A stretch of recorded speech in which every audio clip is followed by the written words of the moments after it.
Ночь взрывов в России, удар по одному из самых чувствительных регионов. Агрессор лишился важнейшей авиабазы. Почему россияне радостно встречали украинские дроны? Секретный план США по завершению войны в Украине. Что скрывает Вашингтон и почему даже союзники не получили доступ к обновленной версии документа, расскажем. Тайный визит высокопоставленного чиновника страны НАТО к Путину. О чем они говорили и почему об этом никто не должен был узнать? Как отреагирует на эту встречу Дональд Трамп? Досмотрите.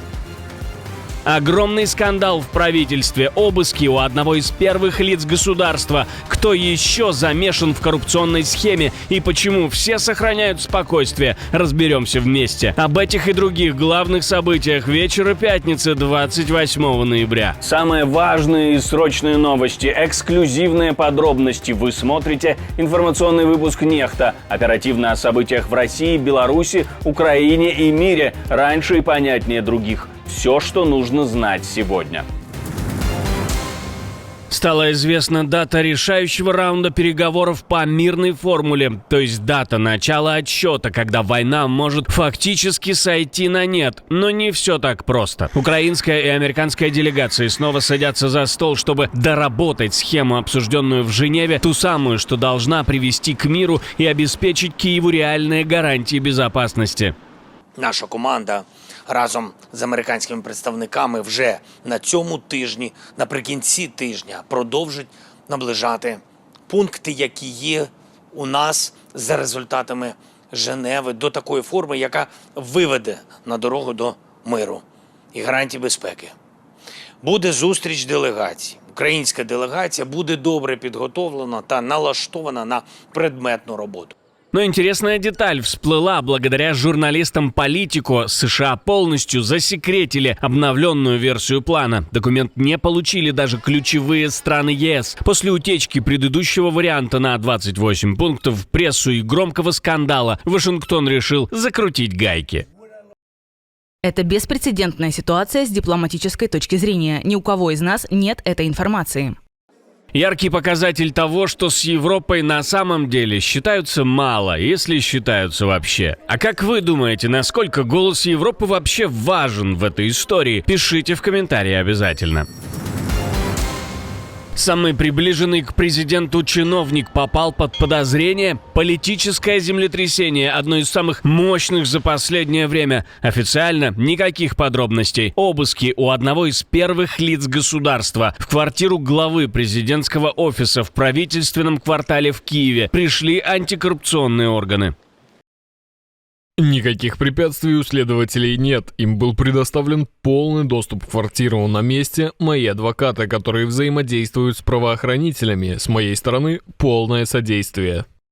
В медиа появились предположения, что следственные действия связаны с так называемым делом Мидас. Мы говорили об этом в предыдущих выпусках и напомню, что это такое. 10 ноября НАБУ, Национальное антикоррупционное бюро Украины, заявило о разоблачении организованной группы, которая годами получала откаты от подрядчиков Энергоатома. На опубликованных позже записях слышны переговоры участников схемы, упоминаются люди, голоса которых похожи на бизнесмена и соучредителя 95-го квартала Тимура Миндича, который уже покинул Украину и находится в розыске, бывшего советника министра энергетики Игоря Мирнюка, топ-чиновника по безопасности Энергоатома Дмитрия Басова, сотрудников так называемого бэк-офиса по легализации средств. Подозрения, объявленные бывшему вице-премьеру Алексею Чернышову. Скандал вымел верхушку энергетического блока. Уволены министр юстиции Герман Галущенко и министр энергетики Светлана Гринчук. На фоне расследования внутри президентской фракции «Слуга народа» началась скрытая паника. Часть депутатов требовала уволить Андрея Ермака, но Зеленский 20 ноября дал понять, однозначно увольнять главу офиса президента он не собирается. И вот буквально через несколько дней НАБУ заходит к Ермаку домой. Публичных обвинений нет, статуса в деле тоже нет. Но сам факт обысков по делу, которое трясет всю власть, это событие, которое меняет политическую температуру в стране здесь и сейчас. Это долго пытались скрыть, ведь информация слишком чувствительная, чтобы ее просто слить в прессу. Но в офисе премьер-министра так и не смогли утаить деталей. Тайный визит лидера к диктатору, скрыты причины и состав делегации, но и без официальных подробностей понятно, для чего и почему именно сейчас происходит эта встреча. Партнеры по НАТО об этом тоже не знали. Виктор Орбан организовал визит к Путину тайно. Более того, очень похоже на то, что венгерский премьер обвел вокруг пальца своего лучшего друга из Америки. Американцы ввели санкции против российских энергетических компаний. Недавно мы были в Вашингтоне, чтобы Венгрия могла получить освобождение от этих санкций. И у нас получилось добиться положительного решения. Это прекрасно. Теперь нам нужны газ и нефть, и мы можем покупать их у россиян. Поэтому я еду, чтобы обеспечить энергоснабжение Венгрии на зиму и следующий год по доступной цене. На прошлой неделе события, связанные с миром, ускорились. Будете ли вы говорить об этом с Путиным? Мы вряд ли сможем этого избежать. По данным медиа, поездка давно вынашивалась и оформляется как традиционная встреча, но в этот раз премьер едет не один, формируется внушительная делегация, десятки человек, среди них глава МИД Петер Сиярто, министр строительства и транспорта Янош Лазар и советник по нацбезопасности Марцел Биро.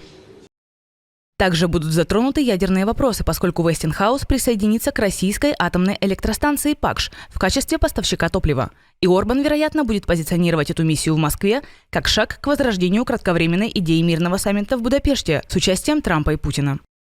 Главная цель – энергетика. Второй болезненный вопрос – это возможная покупка нефтяной компании МОЛ доли «Газпрома» в сербской НАЭС. Это позволило бы Будапешту вывернуться из-под американских ограничений. В Европе визит вызвал раздражение, союзники не были предупреждены, а характер контактов Орбана с Кремлем выглядит куда шире обычных формальностей.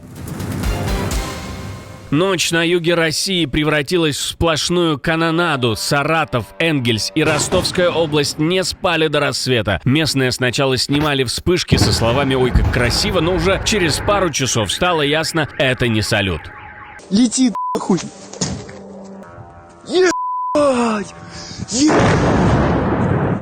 По словам жителей, взрывы в Саратове и Энгельсе начались около часа ночи и шли почти до 5 утра. Удары пришлись по одному из самых чувствительных регионов. Здесь и нефтеперерабатывающий завод, и авиабаза Энгельс-2, с которой регулярно стартуют Ту-95 и Ту-160, которые наносят удары по Украине. Ростовская область отставать тоже не стала. Там сообщают о поражении энергетического объекта, прилетах в зоне промышленных цехов и неподалеку от аэродрома. Дым видели за несколько километров. Детали власти традиционно уточняют. На этом фоне Минобороны РФ выдала свой неизменный ночной отчет. Сбито и поражено 136 беспилотников. Что именно взрывалось и при этом несколько часов подряд, ведомство предпочло не уточнять.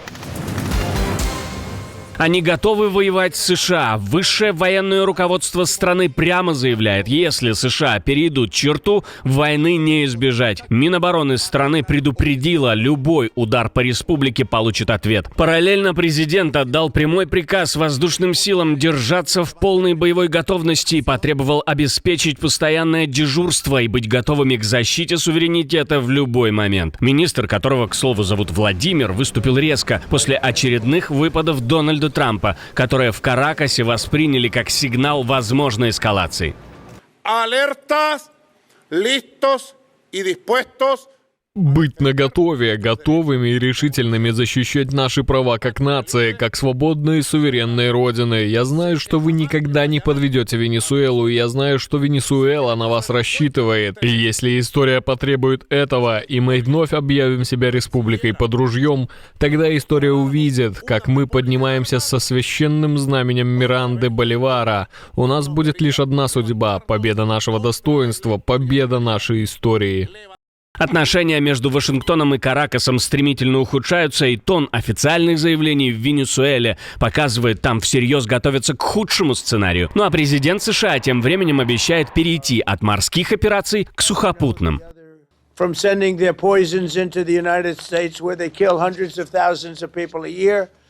Они отправляют свой яд в Соединенные Штаты, где он убивает сотни тысяч людей в год. Мы разберемся с этой ситуацией. Мы уже многое делаем. Мы почти остановили это. Примерно на 85% остановили по морю. Вы, вероятно, заметили это. Люди больше не хотят везти наркотики морем, и мы начнем останавливать их по суше также.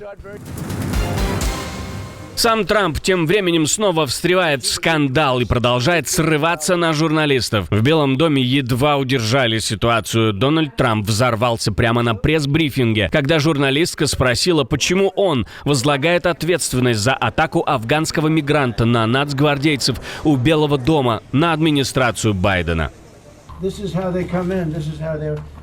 Они прибыли без проверки, и у нас в стране таких много. Мы их выдворим, но у них съезжает кукуха.